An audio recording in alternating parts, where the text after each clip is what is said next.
হযরত ওমর ফারুকে আজম বেড়ার ফাঁক দিয়ে শুনে ফেলেছেন কথাগুলো।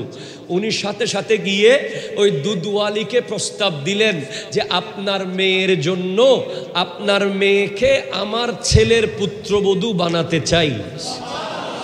কিরে, আপনি খলিফা, 22 লক্ষ বর্গমাইলের শাসক, গোটা অর্ধ জাহান আপনার কন্ট্রোলে, আমি দুধওয়ালির মেয়েকে পুত্রবধূ বানাবেন কি দেখে? তার তো কোনো মাস্টার্স নাই, তার তো কোনো অনার্স নাই, আমারও কোনো বাড়িঘর নাই, আমারও কোনো পাওয়ারফুল কোনো দেখানোর মতো কিছু নাই।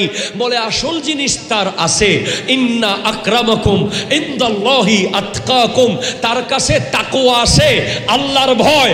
এটা হলো পৃথিবীর সবচেয়ে দামি সনদ। এই সনদ দেখে তাকে আমি ছেলের বউ বানাতে প্রস্তুত।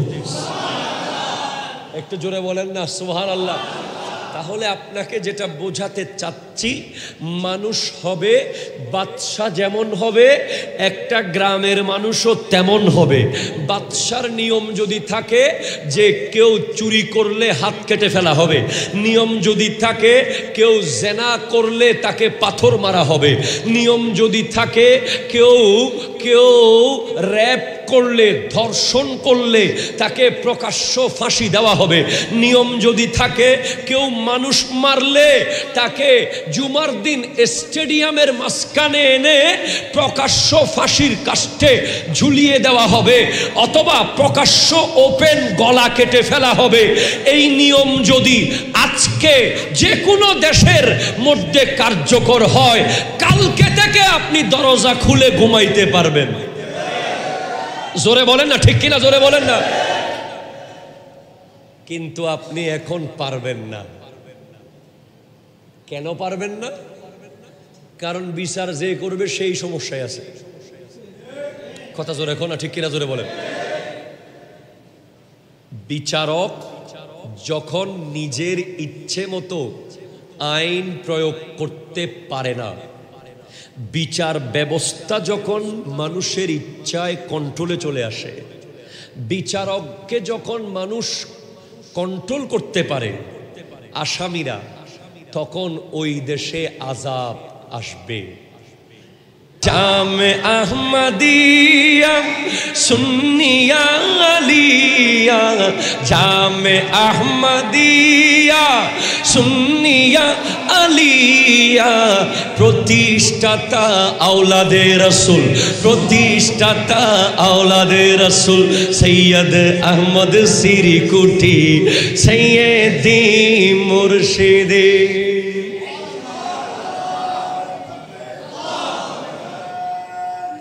ইয়া রাসূলুল্লাহ, ইয়া দাওয়াতুল খায়রের দামান ধরো, কবরের সামান জোগাড় করো। দাওয়াতুল খায়রের দামান ধরো, কবরের সামান জোগাড় করো। দাওয়াতুল খায়রের দামান ধরো, কবরের সামান জোগাড় করো। কবর হাসর ঠিক থাকিলে, কবর হাসর ঠিক থাকিলে, ভয় কি মোদের চিন্তা কি? সৈয়দি মুর্শিদি, সৈয়দি মুর্শিদি তৈয়ব রে, সৈয়দি মুর্শিদি তাহের শাহ কাদেরী, তাহার তরে দিতে পারি নিজের জান কোরবানি। সৈয়দি, তাদের ঘটনা, স্পেনের ঘটনা, ভারতের ঘটনা, এই ঘটনাগুলোর সাথে কিছুটা হলেও দুনিয়াদারি ছিল, কিছুটা হলেও ক্ষমতা ছিল, কিছুটা হলেও পাওয়ারের ব্যাপার স্যাপার ছিল।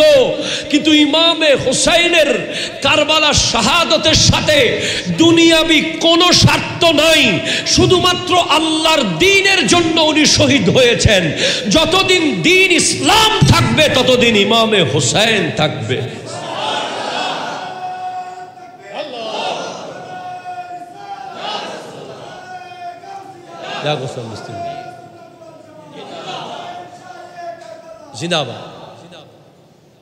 নবীজি বলেছেন যে আমি দুইটা জিনিস রেখে যাচ্ছি, একটা হলো কোরআন, আর একটা আমি নবীর পরিবার। কেন? পরিবার হলো কোরআনের পাহারাদার। অন্য কাউকে দায়িত্ব দিলে দায়িত্ব ঠিকভাবে পালন নাও করতে পারে।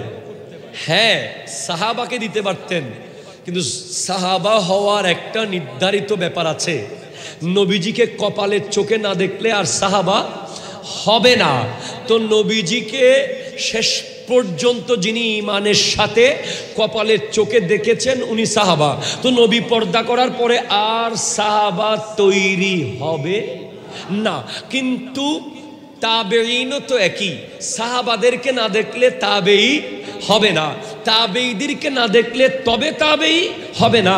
এগুলো হয় দেখা দেখে দেখে দেখে দেখে, না দেখলে হয় না। কিন্তু নবীর পরিবার, ইন্না আ'তাইনা কাল কাউসার, আল্লাহ আমার নবীকে কাউসার দান করেছেন।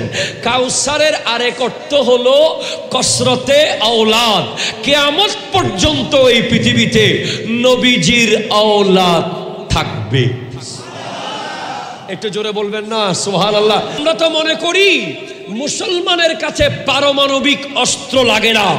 মুসলমানের কাছে নারায়ে তাকবীর আর নারায়ে রিসালাতের দুইটা ধ্বনি অনেক বড় বড় পারমাণবিক অস্ত্রের চেয়েও পাওয়ারফুল, ঠিক কিনা?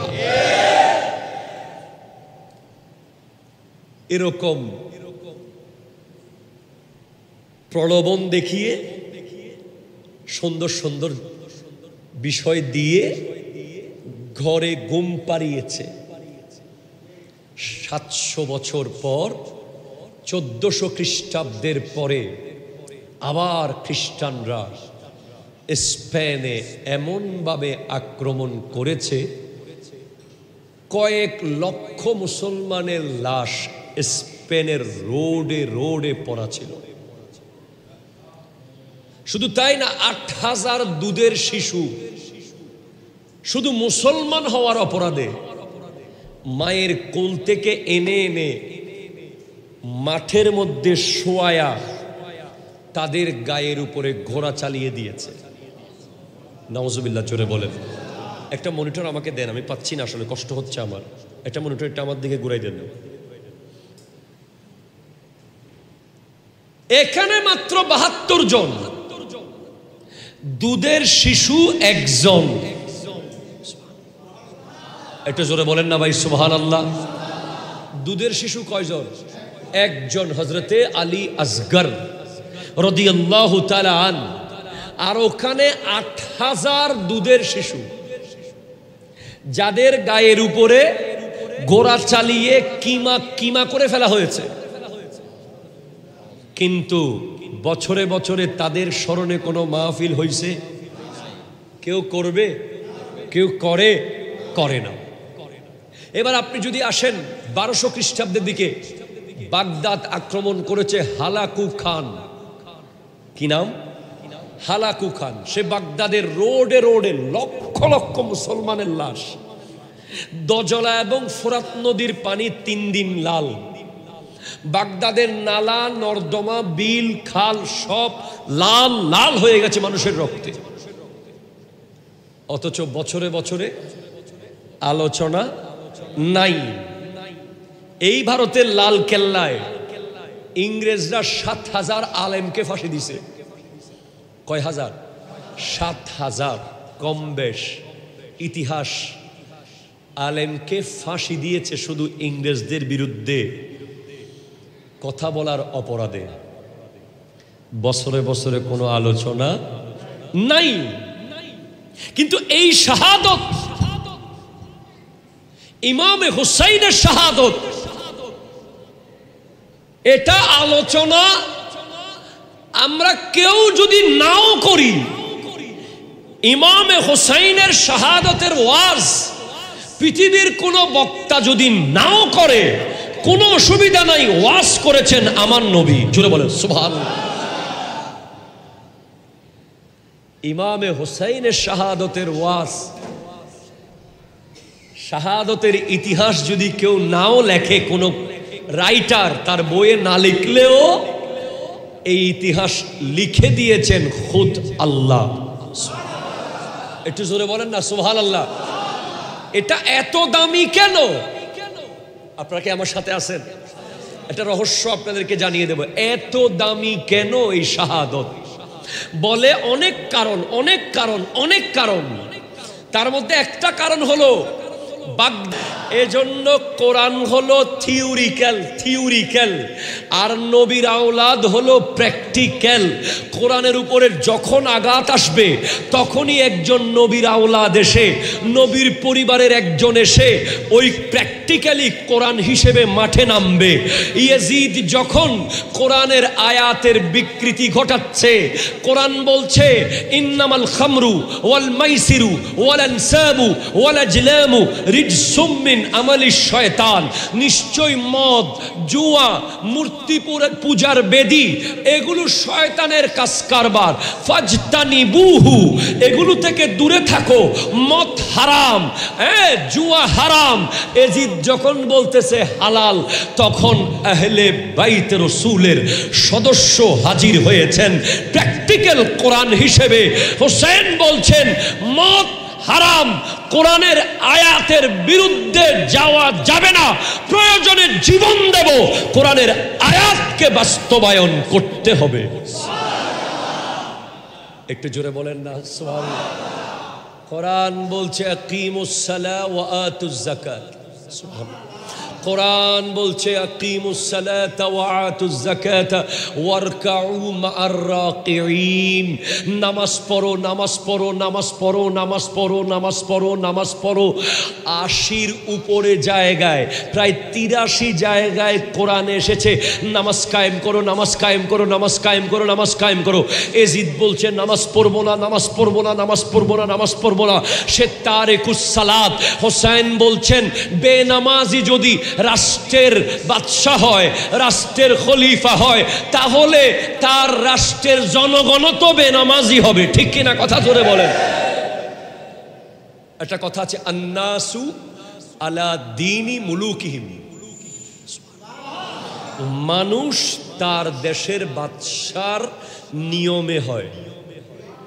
দেশের বাদশা যেমন হবে আপনার ঘরের পাকঘরেও তার এফেক্ট পড়বে। ঠিক কিনা? কথা জোরে বলেন না।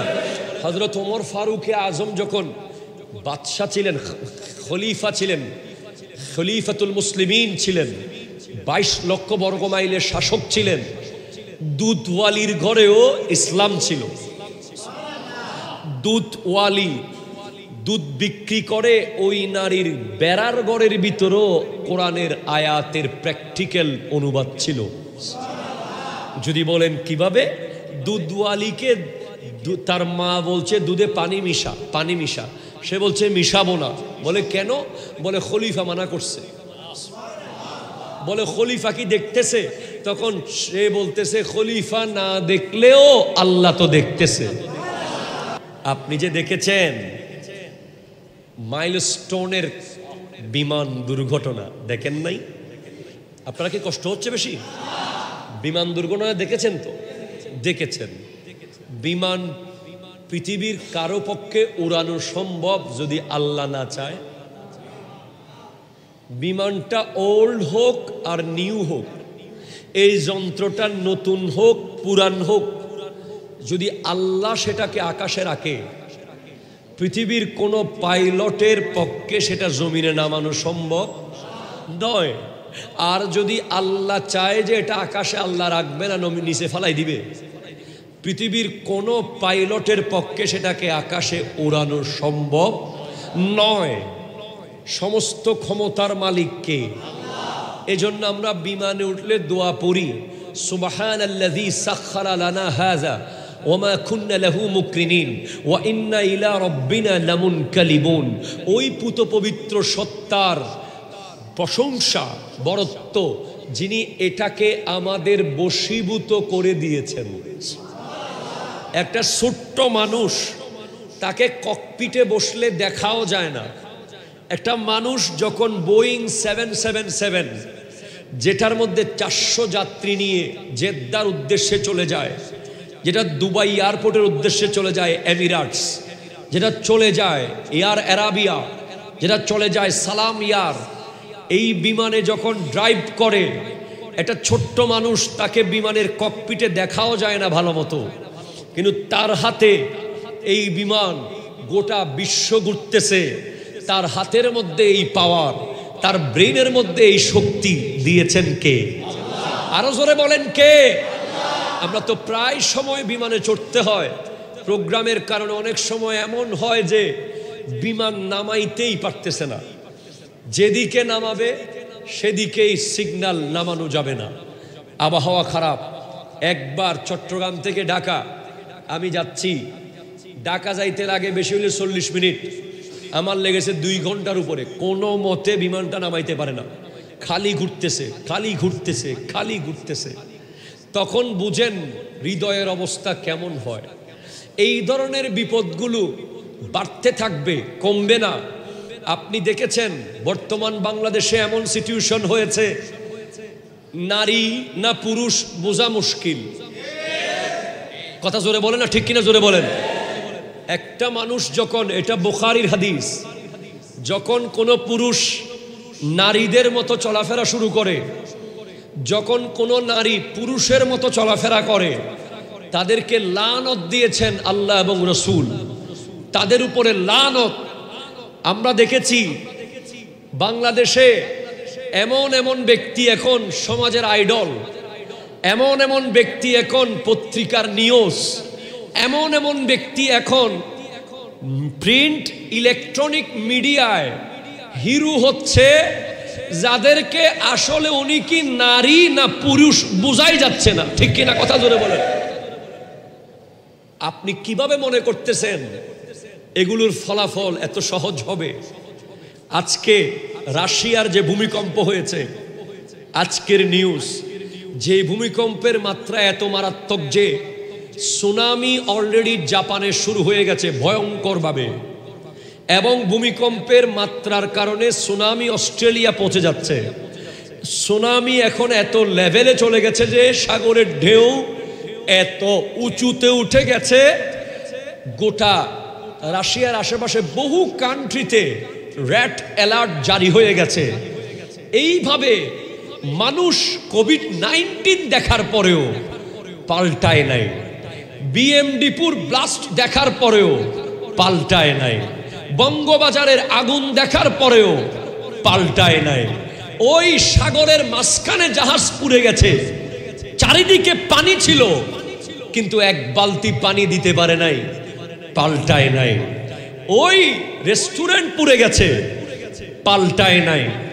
বিমান ব্লাস্ট হয়েছে স্কুলের ভিতরে, এর পরেও আমরা দেখতেছি কোরআন সুন্নাহর আইন লঙ্ঘন হচ্ছে, লঙ্ঘন হচ্ছে, লঙ্ঘন হচ্ছে। এগুলোর আযাব তসবির মতো আসতে থাকবে। তসবির দানা যখন ছিঁড়ে যায়, একটার পর একটা যখন নিচের দিকে পড়তে থাকে, কেউ ধরে রাখতে পারে না, সেভাবে আযাব একের পর এক আসতে থাকবে। এগুলো আল্লাহ দিচ্ছে এমন না, এগুলো আমাদের কামাই, ঠিক কিনা? কথা জোরে বলেন না। এগুলো আমাদের কামাই, এই আযাবগুলো আমরা কামাই করতেছি। এটা আমি গত জুমাতেও আমার মসজিদে আমি এই বিষয়ে বলেছি যে আযাব বর্তমানে যেগুলো হচ্ছে এগুলো আমাদের নিজের হাতের কামাই। আমরা যতদিন শুধরাবো না, আমরা যতদিন শুধরাবো না, সূরা রুম 41 নম্বর আয়াতে রব্বুল আলামিন ইরশাদ করছেন, জাহারাল ফাসাদু ফিল বাররে ওয়াল বাহরে বিমা কাসাবাত আইদিন নাস। সাগরে, জলে, স্থলে ফাসাদ, বিশৃঙ্খলা, আযাব ছড়িয়ে পড়বে, যেগুলো মানুষের হাতের কামাই। কথা জোরে বলেন, ঠিক কিনা জোরে বলেন। 15টা কারণে আযাব আসে, এমন এক লম্বা হাদিস তিরমিজি শরীফের মধ্যে এসেছে। আপনাদের কষ্ট হচ্ছে কোনো? 15টা কারণ, 15টা। এই 15টা কারণ যখন দেশে পৃথিবীতে ঘটবে, আপনার গ্রামে ঘটবে, আপনার শহরে ঘটবে, আপনার জেলায় ঘটবে, আপনার দেশে পাওয়া যাবে, তখন আপনি নিশ্চিত থাকেন যে আযাব আসতেছে, আযাব আসতেছে, গজব আসতেছে। 1 নম্বর হলো যখন গনিমতের মালকে মানুষ ব্যক্তিগত সম্পদ মনে করবে, গনিমতের মাল এখন নাই, যুদ্ধলব্ধ সম্পত্তি, তবে গনিমতের মালের জায়গায় আপনি এখন বলতে পারেন যে দ্বীনি মাল, আল্লাহর রাস্তার মাল, বলতে পারেন মসজিদের টাকা, বলতে পারেন মাহফিলের টাকা, বলতে পারেন মাদ্রাসার টাকা, বলতে পারেন ইসলামের কোনো প্রয়োজনে খরচ হবে এমন টাকা যদি কেউ নিজের মনে করে মেরে দেয়, তার উপরে আযাব আসবে। ঠিক কিনা কথা জোরে বলেন? আযাব আসবে। 2 বলা হচ্ছে আমানত যখন সম্পদে পরিণত হয় ব্যক্তিগত, কাউকে আপনি আমানত দিয়েছেন, বলেছেন আমার বাড়িটা তুই দেখ, আমি বিদেশ দুবাই থাকতেছি, 6 মাস পরে 6 বছর পরে এসে দেখেন যে সেটা তার নিজের নামে করে ফেলাইছে, আপনার কোনো চিহ্ন সেখানে নাই। এরকম বহু আমানত খেয়ানত হচ্ছে। আমানত যখন কেউ নিজের মনে করবে তখন অবশ্যই আযাব আসবে। 3 জাকাতকে যখন মানুষ জরিমানা মনে করবে, জাকাতকে যখন মানুষ জরিমানা মনে করবে, আমরা দেখি যে অনেক মানুষ বাধ্য হয়ে জাকাত দেয়, মুখের মধ্যে চেহারা গোমরা, বারবার আফসোস, হুজুরদেরকে ফোন দেয়, হুজুর আমার তো এদিকে 1 কোটি টাকা লোন আছে, ওদিকে তো আমার এমন আছে, জাকাত কি আসবে, জাকাত কি দিতে হবে? আমার মনে হয় জাকাত আসবে না হুজুর, একটু দেখেন তো। কোনো মতে জাকাত না দেওয়ার চেষ্টা করে, দিলেও মনে হয় জরিমানা দিচ্ছে, ওই জায়গায় আযাব আসবে। কথা জোরে বলেন না, ঠিক কিনা জোরে বলেন। এরপর আপনি দেখবেন স্বামী যখন স্ত্রীর কন্ট্রোলে চলে যাবে, নাই এই দেশে তো নাই এগুলা, না না নাই নাই নাই। স্বামী যখন স্ত্রীর কন্ট্রোলে, স্বামী স্ত্রীর কথায় উঠে আর বসে, স্ত্রী ঘরের কর্তা, স্ত্রীকে এনে বেতনের টাকা সব দিয়ে দেয়। আজকে কাতার প্রবাসী একজন আমাকে গত 1 সপ্তাহ ধরে ফোন দিচ্ছে, বড় আফসোস, আসলে আমরা তো পারি না, আমরা আর কতটুকু করতে পারবো, আমাদের প্রবাসী ভাইদের কষ্টের কথা আমাদের চেয়ে বেশি কেউ জানে না, তাদের যন্ত্রণা। টাকা দিতে পারলে তখনও দোষ, দিতে না পারলে তখনও দোষ। দিতে পারলে দোষ কি? দিতে পারলে দোষ হচ্ছে টাকা মনে হয় আরো বহুত কামাইতেছে। কথা জোরে কোনো ঠিক কিনা জোরে বলেন। যখন একজন প্রবাসী মাসে 1 লাখ করে ঘরে দেবে, তখন পরিবার মনে করো যে মনে হয় 10-20 লাখ টাকা করে কামায়, বাকিগুলো শ্বশুর বাড়িতে দিয়ে দিচ্ছে, অথবা হেতের কোনো আলাদা অ্যাকাউন্ট করছে, আমাদেরকে লাখখানিক দেয় আর কি। আবার যখন কামাইতে পারে না, তখন বাপও ফোলারে, মাও, বিবিও, ভাইও, বোনও, সবাই খালি ছেলেমেয়েরাও বিভিন্ন রকম করে কথা বলে, বাবা অমুক এত টাকা কামাইছে বিদেশ গিয়া, অমুক এতগুলো বাড়ি করে ফেলছে, অমুকের শহরে এতটা বাড়ি, আপনি কি করলেন এত বছরে? মরেও শান্তি নাই, মারা গেলে টাকা দিয়ে ওই লাশ এয়ারপোর্ট থেকে আনে না। মানুষ এত জালিম, ঠিক কিনা কথা জোরে বলেন। এর ভিতরে যদি বিবি, প্রবাসীর স্ত্রী, সে আমাকে ফোন করে বলছে, হুজুর আমি কি করব, আমার বিবিকে আমি এত মায়া করি, তার জন্য এত টাকা পয়সা পাঠাই, মাস শেষ হলে দৌড়ে গিয়ে আগে ঘরে টাকা পাঠাই, কিন্তু সে বেপরদা চলাফেরা করে, সে আমার অবাধ্য। তাকে আমি বলি যে তুমি একটু পর্দা করে চলো, তুমি একটু নামাজ পড়ো, তুমি একটু কোরআন পড়ো, সে আমাকে বলে এত মাস্টারি করিয়েন না, সে আমার টাকা নিয়ে মার্কেটে ঘুরে। এখন আমি কি করতে পারি হুজুর? আমি তাকে বলেছি তুমি লাস্ট ওয়ার্নিং দাও, অন্তত তাকে তালাকের ভয় দেখাও, সে চাচ্ছে এখন দিয়ে দিবে বউটাকে। বলেন এমন নারীরা যারা আমাদের সমাজে আছে, যারা আজকে স্টার প্লাসকে তাদের আইডল বানিয়েছে, যারা আজকে নায়িকা, নাটকের নায়িকাকে তাদের আইডল বানিয়েছে, যাদের ঘরের সর্দার হলো মা, যেই ঘরে মা সর্দার, ওই ঘরের মেয়ে যদি আপনি বউ হিসেবে আনেন, আপনার ঘরে অশান্তি থাকবে না। ঠিক কিনা কথা জোরে বলেন। আর যেই ঘরে বাপ সর্দার, ওই ঘরের মেয়ে যদি আনেন, আপনি নিরাপদ থাকবেন। আজকে আপনি দেখবেন যে অসংখ্য পুরুষরা আছে যারা লজ্জায় বলতে পারতেছে না, কিন্তু বিবিকে না পারতেছে ঘর থেকে বের করে দিতে, না পারতেছে তালাক দিতে, না পারতেছে মেনে নিতে। তাদেরকে আমরা বলবো সৈয়দা ফাতেমাতুজ জাহরা রাদিয়াল্লাহু তাআলা আনহা, নবীর বেটি, যার ইশারায়, যার সিজদায় জান্নাত থেকে চুলায় খাবার চলে আসে, যিনি তাহাজ্জুদে সিজদায় গেলে ফজর হয়ে যায়, যিনি রান্না করতে করতে কোরআন খতম করে, উনি রাতকে রাত হযরতে মাওলা আলীর জন্য ঘরের দরজার চৌকটে দাঁড়িয়ে থাকতেন। এখন অনেক পুরুষরা ঘরে এসে দেখে বিবি ঘুম। কথা জোরে বলেন না, ঠিক কিনা জোরে বলেন। যাওয়ার সময় দেখে তার আবারও বিবি ঘুম। যখন পুরুষরা তার স্ত্রীর কন্ট্রোলে চলে যাবে, আমার মা বোনরা ওয়াজ শুনুক, এই এলাকায় মা বোনরা আজকে আছে না? সবাই চলে গেছে, আছে। ওনাদের কানে কি মাইকের আওয়াজ যাচ্ছে? এটা তিরমিজি শরীফের হাদিস, আপনারা চেক করে দেখতে পারবেন। তিরমিজি সুনান তিরমিজি 2211 নম্বর হাদিস, লম্বা।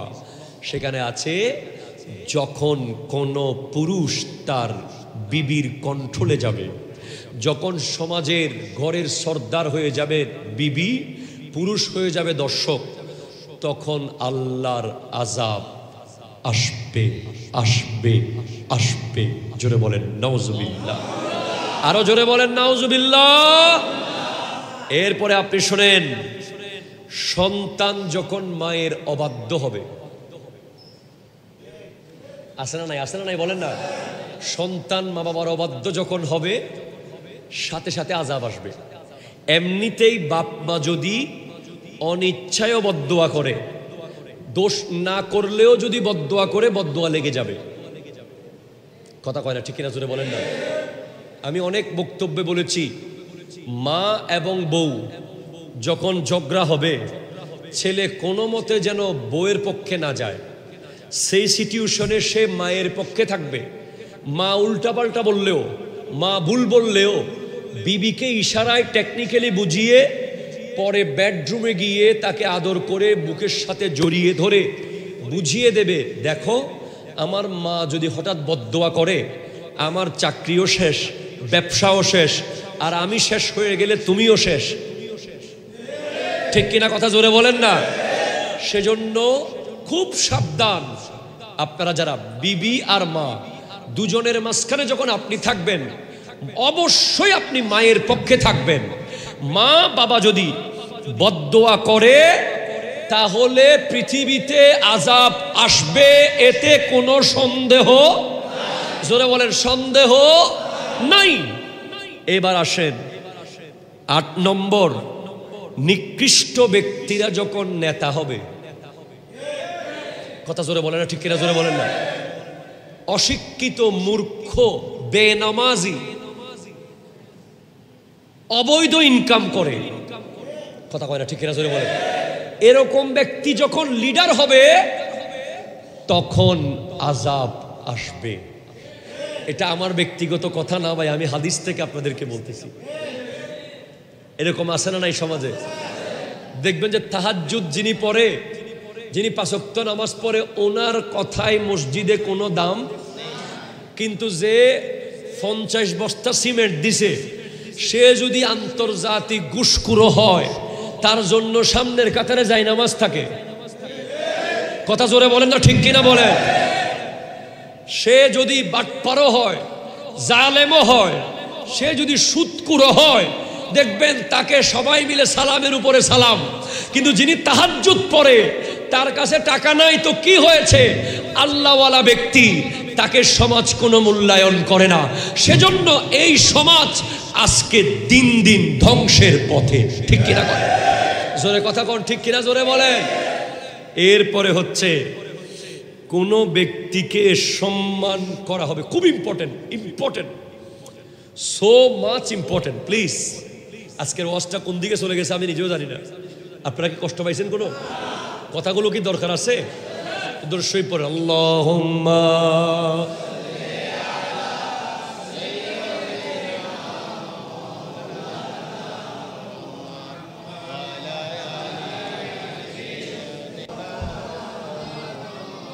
এটা খুব গুরুত্বপূর্ণ কারণ যখন কোনো ব্যক্তিকে সম্মান করতে হবে তার মায়ের ভয়ে।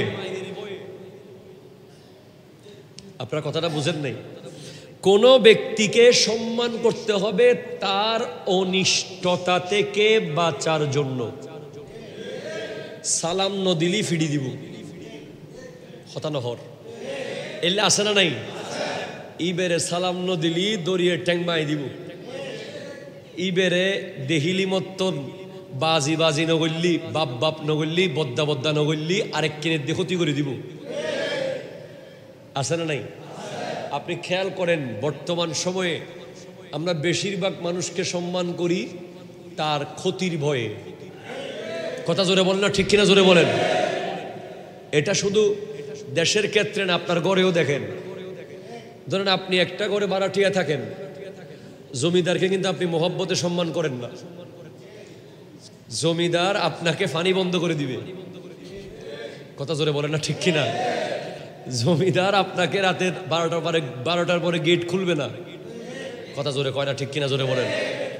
জমিদার প্রয়োজন মতো কারেন্ট দিবে না। এই ভয়ে আপনি জমিদারকে দেখলে 3 বার সালাম। এটা কি শ্রদ্ধার সালাম না টেনশনের সালাম? এরপর আপনি দেখবেন আপনি একটা জায়গায় অফিসে চাকরি করেন, সেই অফিসে যেই বস আছে, বস 2 রকম। একজন বস যার কাছে ইখলাস, মোহাব্বত, দয়া, মায়া সব আছে। আর এক বস হলো যার লগে বেশ কমইলেই এমন ক্ষতি করে যে যেই ক্ষতি আপনি নিজেও বুঝতে পারবেন না। বহুত দিন পরে গিয়ে দেখবেন যে বিশাল ক্ষতি হয়ে গিয়েছিল। ঠিক কিনা? কথা জোরে বলেন। এই ভয়ে বসকে প্রতিদিন 3 বার সালাম। কথা জোরে কয় না, ঠিক কিনা? একটা এলাকার বড় লিডার, সর্দার, নেতা, পাওয়ারফুল, যাকে আপনি মোহাব্বতে সালাম দেন, যার কাজের কারণে সালাম দেন, যার আদর্শের কারণে সালাম দেন, আর একটা সালাম দেন যে সালাম নদিলি। আছে না নাই? তো যখন কোনো মানুষকে তার অনিষ্টতা থেকে বাঁচার ভয়ে সালাম দেওয়া হবে, সম্মান করা হবে, তখন পৃথিবীতে আযাব আসবে। এরপরে আপনি আসেন মসজিদে উচ্চস্বরে হট্টগোল। কথা বলতেছে না, ঠিক কিনা জোরে বলেন না। আমরা এই দেশে দেখেছি যে মসজিদে জুতা মারামারি না, শুধু জুতার বাক্স মারামারি হয়েছে। কথা জোরে বলেন না, ঠিক কিনা? আমরা আগে দেখতাম যে মসজিদে ঢুকলে একটা শব্দ আওয়াজ নাই, পিন পতন নীরবতা। আর এখন দেখবেন যে মসজিদে সালাম ফিরাই হঠাৎ চিল্লাচিল্লি শুরু হয়ে গেছে। ঠিক কিনা? কথা ধরে বলে। সভাপতি বনাম সেক্রেটারি, এডে নাই দেরি, বোধ মিক্কে আছে তো। কেশিয়ার বনাম সহসভাপতি। কথা জোরে বলেন না, ঠিক কিনা? হুলস্থুল শুরু হয়ে গেছে। যখন মসজিদের মধ্যে হট্টগোল শুনবেন তখন মনে রাখবেন আল্লাহর আযাব আসবে। ঠিক কিনা জোরে কথা বলেন। এরপরে হলো পুরুষ লোকেরা রেশমি সিল্কি কাপড় পরবে। কথা কন, ঠিক কিনা জোরে বলেন। এটা আমার কথা না, তিরমিজি শরীফের হাদিস। 15টা কারণ, যেই 15টা কারণে আল্লাহর আযাব আসবে তাদের মধ্যে একটা হলো পুরুষ লোক যখন রেশমি সিল্কি কাপড় পরবে। বাংলাদেশে এরকম রেশমি সিল্কি কাপড় পরা পুরুষকে পুরস্কার দেওয়া হয়। ঠিক কিনা? কথা জোরে বলেন। অবাক, আশ্চর্য। এক একটা ড্রেস নাকি 1.5 লাখ, 2 লাখ, 3 লাখ, 4 লাখ, 5 লাখ। দেখলে ছেলে না মেয়ে বোঝা মুশকিল। কথা কনা, ঠিক কিনা জোরে বলেন না। তাহলে পুরুষ যখন সিল্কি আর রেশমি কাপড় পরবে তখন কি আসবে? আযাব। আর জোরে বলেন, কি আসবে? আযাব। প্রকাশ্য মদ পান, লা হাওলা ওয়ালা কুওয়াতা ইল্লা বিল্লাহ। এই দেশে মদের বারে কেউ ফাত্তর মারে নাই, কথা কোন ঠিক কিনা জোরে বলেন। মদের দোকানে কেউ ফাত্তর মারছে? মদের দোকান গিয়ে কেউ ভেঙে দেয় নাই, বেশ্যালয়ে গিয়ে কেউ ভেঙে দেয় নাই, ভেঙেছে আল্লাহর ওলির মাজার। কথা জোরে বলেন ঠিক কিনা। যেই দেশে বেশ্যালয়ে অনুমতি আছে, যেটাকে প্রফেশন করে দেওয়ার জন্য আবার আন্দোলন হয়, যে আন্দোলন আবার মেনে নেওয়া হয়, যে দেশে মদ ওপেনলি খাওয়া যায়, যে দেশে ওপেন মদের লাইসেন্স আছে, আবার সেই দেশে আল্লাহর ওলির মাজারে হামলা করা হয়, ওই দেশে তো আযাব আসবেই, ঠিক কিনা কথা। না এসে কোনো উপায় আছে? নাই। আয় হায় হায়। এরপরে আরো অনেক, আরো তিনটা গুরুত্বপূর্ণ, তার মধ্যে একটা হলো বাদ্যযন্ত্র। যখন ঘরে ঘরে বাদ্যযন্ত্র এবং গায়িকা তৈরি হবে, গায়িকা, আপনি এখন দেখবেন আমাদের অসংখ্য উরস মাহফিলেও মহিলা গায়িকা এসে গান গায়। কথা জোরে বলেন না ঠিক কিনা। অবশ্যই শরীয়ত সম্মত সেমা আছে, যেটার শরীয়তের বিধিবিধান আছে, কিন্তু একটা বেগানা নারী এসে যখন পিছনে লেখা থাকে ওরস মাহফিল, গান গায়, আপনি বলেন তখন কি ইসলাম থাকে? ইসলামের কোনো কানুন বাকি থাকে? সর্বশেষ 15 নম্বর কারণ, উম্মত যখন তাদের পূর্ববর্তী মনীষীদেরকে দোষী বলবে, ভুল ধরবে। আজকের দিনে আপনি দেখেন বিশ্ববিদ্যালয়ের ছাত্ররা ইমাম আবু হানিফার ভুল ধরতেছে। কথা জোরে বলেন না ঠিক কিনা। ইমাম আবু হানিফা মাযহাব মানবে না, ইমাম শাফিঈর মাযহাব মানবে না, ইমাম আহমদ ইবনে হাম্বল, ইমাম মালিক রাহমাতুল্লাহ মাযহাব মানবে না উনি, কিন্তু উনি শায়েখের বক্তব্য মানবে। আছে না নাই? কথা বলেন। ফেসবুক এবং ইউটিউবের শায়েখ যেমন বলছে সেটা মানবে, কিন্তু যিনি সাহাবায়ে কেরামকে দেখে দেখে নামাজ পড়েছেন, যিনি প্রায় 20 জনের কাছাকাছি সাহাবা সোহবত পেয়েছেন, ওই আবু হানিফার মাযহাব উনি মানবে না। উনি কিন্তু এই 2025 সালের শাইখ মানে। কথা জোরে বলেন না ঠিক কিনা। এখন আপনি বলেন আযাব কি আসার জন্য কারণ একটাও কি আর এখনো বাকি আছে? বলেন আছে, বাকি আছে? সব কারণ এখন একেবারে ক্লিয়ার আমাদের সামনে। তো হুজুর এত লম্বা ওয়াজটা কেন করলেন?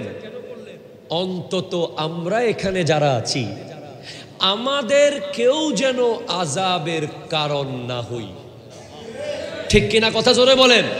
আমরা যেন কেউ বাবা মার অবাধ্য না হই, আমরা যেন কেউ কোনো কারণে যেন সিল্কি কাপড় না পরি পুরুষরা, আমরা যেন কোনো গান বাজনা নিয়ে ব্যস্ত না হই, আমরা যেন কোনো ধরনের অবৈধ ইনকামের সাথে সম্পৃক্ত না হই, আমরা যেন মসজিদে উচ্চস্বরে আওয়াজ না করি, আমরা যেন কোনো মানুষকে সম্মান করতে বাধ্য না করি,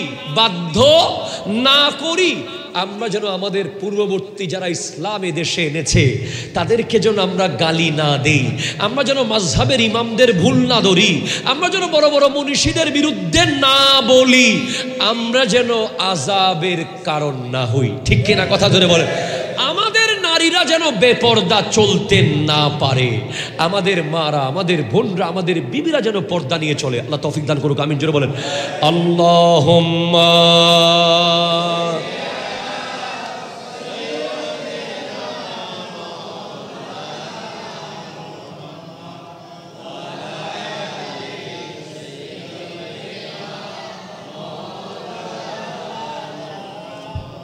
সুবহানাল্লাহ ওয়ালহামদুলিল্লাহ লা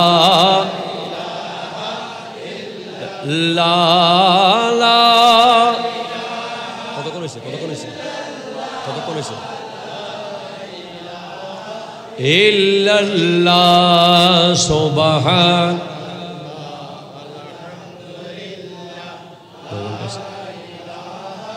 ইল্লাল্লাহ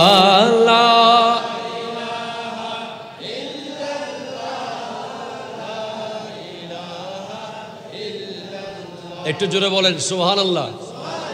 আমি কি আর 5 মিনিট শেষ করে দিব? আপনারা কি বলেন? আর 5 মিনিট করে জুমনাবাজি?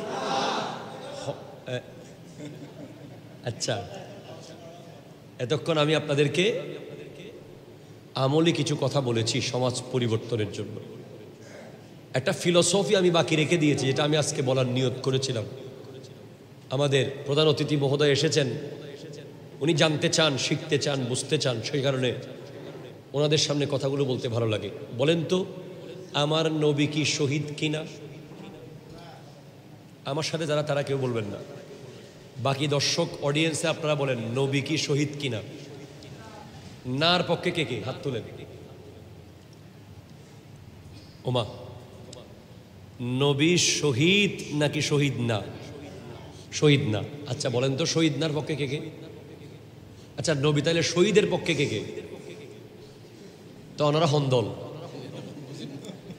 হদে অনেক হন্দল হদে জিক্কে গুল দেখকে।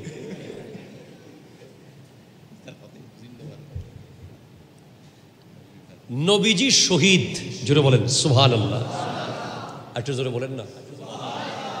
এটা আমি আজকে প্রমাণ করে দেব আগামী 15 মিনিটের ভিতরে। কেন হাসান ও হুসাইনের এত দাম? কেন হযরতে মৌলা আলী আর সৈয়দা ফাতেমার এত মূল্য?